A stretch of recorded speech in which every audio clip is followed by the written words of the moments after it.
പിതാവിൻ്റെയും പുത്രൻ്റെയും പരിശുദ്ധാത്മാവിൻ്റെയും നാമത്തിൽ ആമേൻ. എൻ്റെ പ്രിയപ്പെട്ടവരെ, എല്ലാവർക്കും നല്ല സുപ്രഭാതം.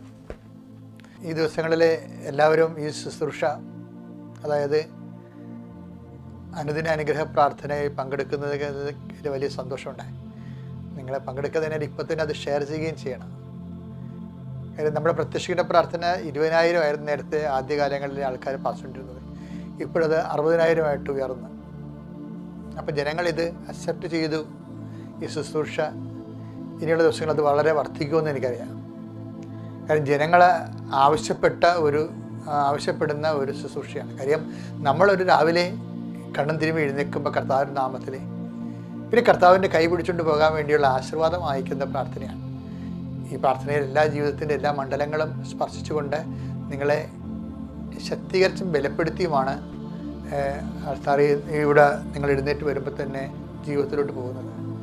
നമുക്ക് ആദ്യമേ തന്നെ എല്ലാവർക്കും ദൈവാനുഗ്രഹം നേർന്നുകൊണ്ട് പ്രത്യക്ഷീകരണ പ്രാർത്ഥന, അമ്മ മാതാവിൻ്റെ പ്രത്യക്ഷീകരണത്തിൻ്റെ 20ാമത്തെ വർഷത്തിലെ ദൈവം നൽകിയ ഒരു പുതിയ ശുശ്രൂഷയാണ് അനുദിന അനുഗ്രഹ പ്രാർത്ഥന, അവർ ഡെയിലി ബ്രെഡ്. നമുക്ക് പ്രാർത്ഥിക്കാം. അമ്മേ, പരിശുദ്ധ അമ്മേ, പരിശുദ്ധ അമ്മേ, ദൈവമാതാവേ, അന്ന് അങ്ങ് കൃപാസനത്തിൽ പ്രത്യക്ഷപ്പെട്ട് വരാൻ പോകുന്ന മഹാദുരന്തത്തിൽ നിന്ന് രക്ഷപ്പെടാനും എല്ലാവർക്കും വേണ്ടി പ്രാർത്ഥിക്കുവാനും ആവശ്യപ്പെട്ടിട്ട് 20 വർഷം തികയുന്ന ഈ വേളയിൽ കൃപാസനത്തിലൂടെ ഞങ്ങൾക്ക് ഈ ദേശത്തിന് അങ്ങ് മാധ്യസ്ഥ തേടി തന്ന എല്ലാ അനുഗ്രഹങ്ങൾക്കും കൃപകൾക്കും ഞങ്ങളിപ്പോൾ ഹൃദയം നിറഞ്ഞ നന്ദി പറയുന്നു. അമ്മേ, പരിശുദ്ധ അമ്മേ, ജപമാല മാതാവേ, സകല കൃപാസനം പ്രാർത്ഥനയോടും ചേർത്ത് ഞങ്ങളിപ്പോൾ പ്രാർത്ഥിക്കുന്ന ഈ കുടുംബത്തിൻ്റെ പ്രത്യേക നിയോഗം, ഇന്ന് നിങ്ങൾ അഭിമുഖീകരിക്കുന്ന എല്ലാ വിഷയങ്ങളും ഇപ്പോൾ ശിരസ് നമിച്ച് കൈകൾ കൂപ്പി പരിശുദ്ധ അമ്മയുടെ മാധ്യസ്ഥത്തിൽ ഈശോയ്ക്ക് സമർപ്പിക്കുക. സഞ്ചരിക്കുന്ന വഴികൾ, പോകുന്ന സ്ഥലങ്ങൾ, ഇടപെടുന്ന വിഷയങ്ങൾ എല്ലാം സമർപ്പിക്കുക.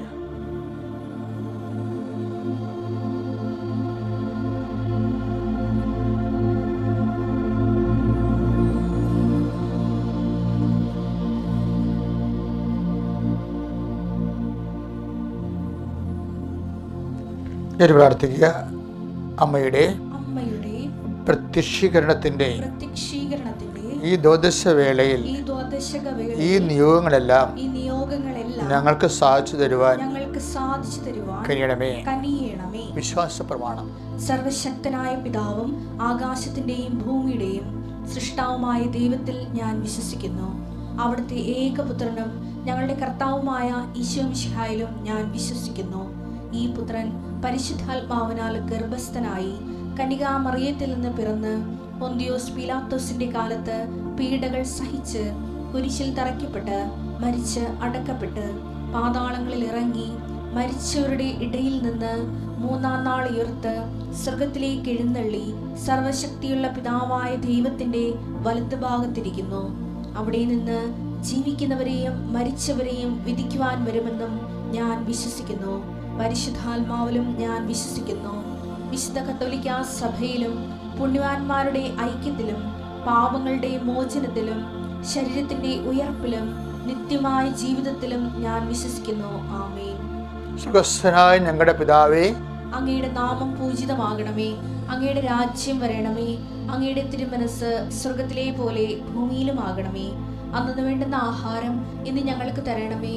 ഞങ്ങളോട് തെറ്റ് ചെയ്യുന്നവരോട് ഞങ്ങൾ ക്ഷമിക്കുന്നത് പോലെ ഞങ്ങളുടെ തെറ്റുകൾ ഞങ്ങളോടും ക്ഷമിക്കണമേ.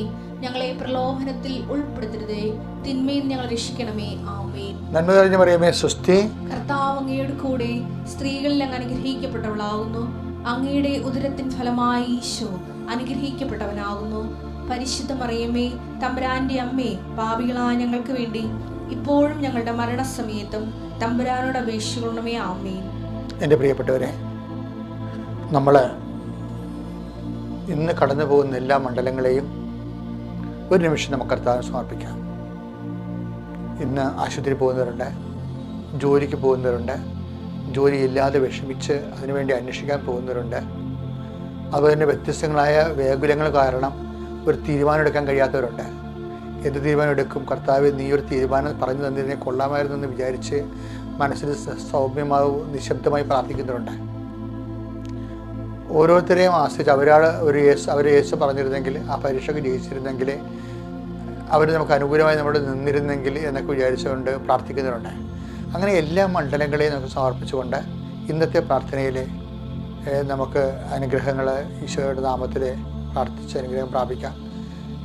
കർത്താവിൻ്റെ ഉന്നതമായ നാമത്തിന് സ്വസ്ഥം ചെയ്യുന്നു. കർത്താവിൻ്റെ വിശുദ്ധ പൗരോഹിത്യത്തെ മഹത്വപ്പെടുത്തണമേ. കർത്താവ് സഭയിലുള്ള സാന്നിധ്യം നീ പ്രകടമാക്കണമേ. 38 വർഷം ഞാൻ അർപ്പിച്ച കൃപാന്റെ യോഗ്യതയാണ്. കൃപാസ്ഥാനത്താറെ ജീവനോടെ പ്രത്യക്ഷപ്പെട്ട മാതാവിൻ്റെ മധ്യസ്ഥതയിലെ അത്താറെ നടന്നിട്ടുള്ള 10,000 ആരാധനയുടെ ശക്തിയാൽ അവരുടെ മക്കൾക്ക് വേണ്ടി പ്രാർത്ഥിക്കുന്ന ഈശോയെ, ഗർഭിണികളായ അമ്മമാർക്ക് വേണ്ടി പ്രാർത്ഥിക്കുന്ന ഈശോയെ, അവരുടെ അങ്ങയുടെ തിരുമുറുവാർന്ന് വലത് കരത്താൽ അവിടെ ഗർഭമായ വയറിലങ്ങ് സ്പർശിക്കണമേ കർത്താവേ. കുഞ്ഞിന് കേടുള്ളവർ, അമ്മയ്ക്ക് കേട് വരുമെന്ന് ഡോക്ടർ പറഞ്ഞിട്ടുള്ളവർ, വേദനിച്ച് പ്രാർത്ഥിക്കുന്ന എല്ലാ ഗർഭിണിയ അമ്മമാരെയും അടിപ്പിണ പോലെ വൈദാക്കാലം പോലെ ദൈവികമായ ശക്തി അവർക്ക് ആവശ്യിക്കട്ടെ. അമ്മയെ പരിശുദ്ധ അമ്മ ദേവമാതാവേ, മക്കളില്ലാത്തവർക്ക് വേണ്ടി പ്രാർത്ഥിക്കുന്നു. മക്കളില്ലാതെ അതിൻ്റെ പേരിൽ ജീവിത സമ്മർദ്ദവും ഒറ്റപ്പെടുത്തലും തള്ളിപ്പറച്ചിലും കുടുംബത്തിൽ നിന്ന് കർത്താവ് ഒരു 2ാം പൗരൻ എന്ന രീതിയിൽ മാറ്റി നിർത്തപ്പെടുന്നവരുണ്ട് ഈശോയെ, അവഗണിക്കപ്പെടുന്നവർ. കർത്താവ് ഈ വിഷയമല്ല, മറ്റ് പല വിഷയങ്ങളിലും കുടുംബത്തിലും ഓഫീസിലും പ്രവർത്തന മണ്ഡലങ്ങളിലും സമൂഹത്തിലും അവഗണനയുടെ നൊമ്പരം അനുഭവിക്കുന്നുണ്ട് ഈശോയെ. അവരെല്ലാം നീ സ്പർശിക്കണേ പ്രാർത്ഥിക്കുന്നു. അവരെല്ലാം കർത്താവെ, ആരെല്ലാം അവഗണിച്ച് ഞങ്ങൾക്ക് എന്ത് കാര്യം? അങ്ങ് അവഗണിച്ച കേൾക്കാതിരുന്ന മാത്രം മതി ഞങ്ങൾക്കറിയാം. അതുകൊണ്ട് ആ ഒരു ആത്മവിശ്വാസം, ആത്മധൈര്യം, അങ്ങാണ് ഞങ്ങളുടെ ആത്മധൈര്യം. കർത്താവ്, ആ ആത്മധൈര്യത്താൽ അങ്ങ് ആത്മാവിനായി മക്കളെ അഭിഷേകം ചെയ്യണമെന്ന് പ്രാർത്ഥിക്കുന്നു. കർത്താവ്, ഒരു മനുഷ്യനെ കടന്നു പോകാൻ പറ്റുന്ന എല്ലാവിധ ക്ലേശങ്ങളിലൂടെയും നീയും നിൻ്റെ അമ്മയാ പരിശുദ്ധ കന്യാസ്മരിയും കടന്നു പോയതാണ്. അവരാണ് ഞങ്ങളുടെ മാതൃക. നീയാണ് ഞങ്ങളുടെ ഏക മധ്യസ്ഥൻ. അമ്മയുടെ മാതൃകയിലും ഈശോയുടെ രക്ഷാകരമായ മാധ്യസ്ഥത്തിന് ഞങ്ങൾ നന്ദി പറഞ്ഞുകൊണ്ട് തന്നെ കർത്താവെ, ഞങ്ങൾ ഇന്നത്തെ ജീവിത മേടക്കലുകൾ, ഞങ്ങളുടെ സഞ്ചാര വഴികൾ, ഇടപെടുന്ന വ്യക്തികൾ, കണ്ടുമുട്ടുന്ന വ്യക്തികൾ, അവരുടെ സംസാരിക്കുന്ന വിഷയങ്ങൾ, ഞങ്ങൾ അനുകൂലമായ തീരുമാനങ്ങൾ പ്രതീക്ഷിക്കുന്ന വ്യക്തികൾ, തടസ്സങ്ങൾ നിൽക്കുന്നവർ, തടസ്സം നിൽക്കുന്ന ഓഫീസുകൾ, നിൽക്കുന്ന സ്ഥാപനങ്ങൾ എല്ലാം സംബന്ധിച്ച് പ്രാർത്ഥിക്കുന്ന ഈശോയെ.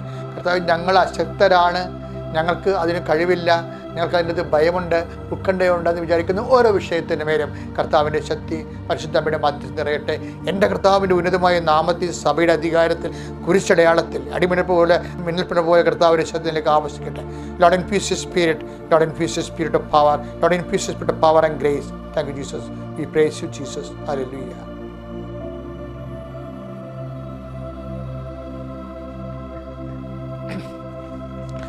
പ്രിയപ്പെട്ടവരെ, എല്ലാവർക്കും പ്രത്യാശ കൊടുത്തുകൊണ്ടാണ് കർത്താവിൻ്റെ വചനം.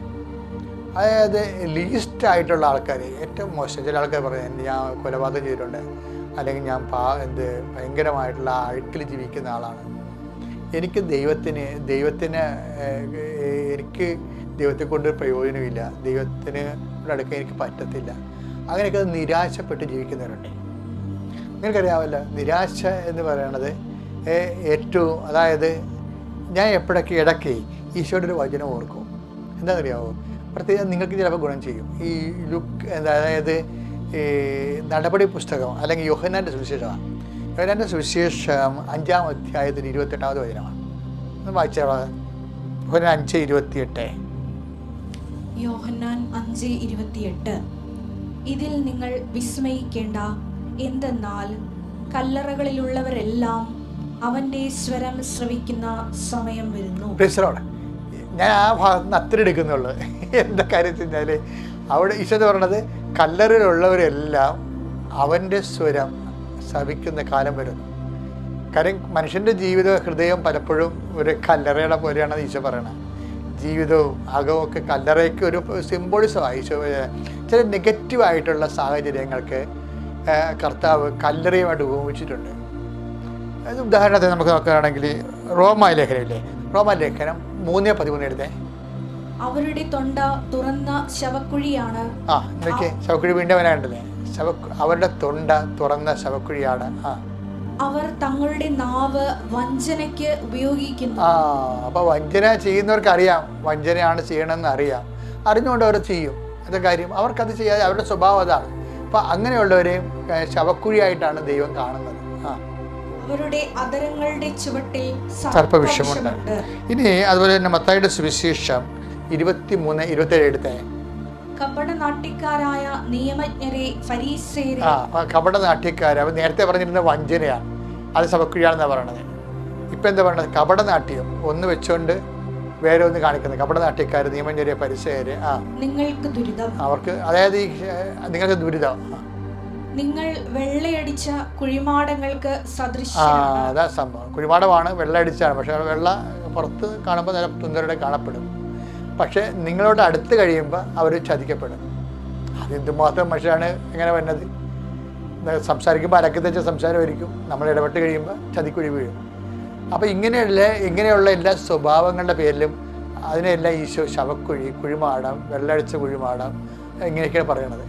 പക്ഷേ ഇത് ഇങ്ങനെയാണെങ്കിലും ഒരു മനുഷ്യൻ്റെ ജീവിതം ഇങ്ങനെയാണ്. ഇപ്പം നിങ്ങൾക്ക് തന്നെ അറിയാം, നിങ്ങളെക്കുറിച്ച് അറിയാം, എനിക്ക് എന്നെക്കുറിച്ച് അറിയാം. അപ്പോൾ ഇങ്ങനെയാണെങ്കിലും സുവിശേഷത്തിന് പ്രത്യേകത ഉണ്ട്. ആരെയും തള്ളിക്കളയത്തില്ല, എല്ലാവർക്കും അനുദപിക്കാൻ ഒരു അവസരം കൊടുക്കും. അവസരം കൊടുക്കണ എന്തിൻ്റെ അടിസ്ഥാനത്തിലാണ്? അതായത് കല്ലറയിലുള്ളവരെല്ലാം, 5:28 യോഹന്നാന്റെ സുവിശേഷം, കല്ലറയിലുള്ളവരെല്ലാം കർത്താവിൻ്റെ സ്വരം കേൾക്കുന്ന കാലം വരുമെന്ന്. എൻ്റെ ദൈവമേ, അപ്പം നീ എന്ത് വഞ്ചന, അതുപോലെ തന്നെ പാപാവസ്ഥയിലും കിടന്നാലും നിന്നെ രക്ഷിക്കാൻ നിനക്ക് തന്നെ പറ്റത്തില്ല. അതിൻ്റെ ജീവിതം അങ്ങനെ മനസ്സ് ഇടിഞ്ഞിട്ട് വീണ്ടും പാപം ചെയ്യുന്ന ആൾക്കാരുണ്ട്.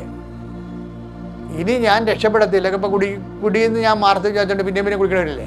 അതുപോലെ തന്നെ വ്യഭിചാരവും, അതുപോലെ തന്നെ സാമ്പത്തിക തട്ടിപ്പും, അതുപോലെ തന്നെ ആൾക്കാരെ ആക്രമിക്കുന്നവരും, അങ്ങനെ വ്യത്യസ്തങ്ങളായ നെഗറ്റീവ് സ്വഭാവമുള്ള ആൾക്കാരെ എന്തുകൊണ്ടാണ് വീണ്ടും അത് ചെയ്യണത്? വീണ്ടും അത് ചെയ്യണ കാര്യം അവർക്ക് അത് ഇനിയും രക്ഷപ്പെടത്തില്ല എന്ന് വിചാരിച്ചിട്ടാണ് അവർ ചെയ്യണത്. നിരാശയാണ് ശരിക്കും പറഞ്ഞാൽ. പക്ഷെ അവർക്ക് പോലും ഹോപ്പ് കൊടുക്കുകയാണ്. എന്താണ്? കല്ലറയിലുള്ളവരെല്ലാം കർത്താവിൻ്റെ സ്വരം കേൾക്കുമെന്ന്. അപ്പം കർത്താവിൻ്റെ സ്വരമാണ്, ദൈവത്തിൻ്റെ വചനമാണ് ഏത് നിരാശയിലും ആകൃതത്തിലും കിടക്കുന്നവർക്കും രക്ഷപ്പെടാനുള്ള മാർഗം അതാണ്. നമുക്ക് പ്രാർത്ഥിക്കാം. കർത്താവായ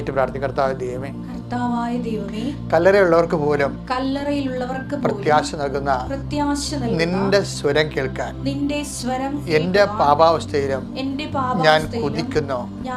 എന്റെ അമ്മേ, പരിശുദ്ധ അമ്മേ, അമ്മ ദൈവത്തിന്റെ സ്വരം കേട്ടതുപോലെ അത് നിവർത്തിച്ചുകൊണ്ട് ഈശോയെ സ്വീകരിച്ച് ലോകത്തെ രക്ഷിച്ചതുപോലെ അമ്മയുടെ ജോലി ചെയ്യുന്ന ഞങ്ങൾക്ക് എല്ലാ സാഹചര്യങ്ങളിലും പ്രത്യാശയായി കർത്താവിന്റെ വചനം കേട്ട് ഞങ്ങൾക്ക് പൂർവാധികം ശക്തിയോടെ, ആവേശത്തോടെ, പ്രത്യാശയോടെ ഈ ദിവസത്തെ സമീപിക്കുവാൻ കഴിയണമേ.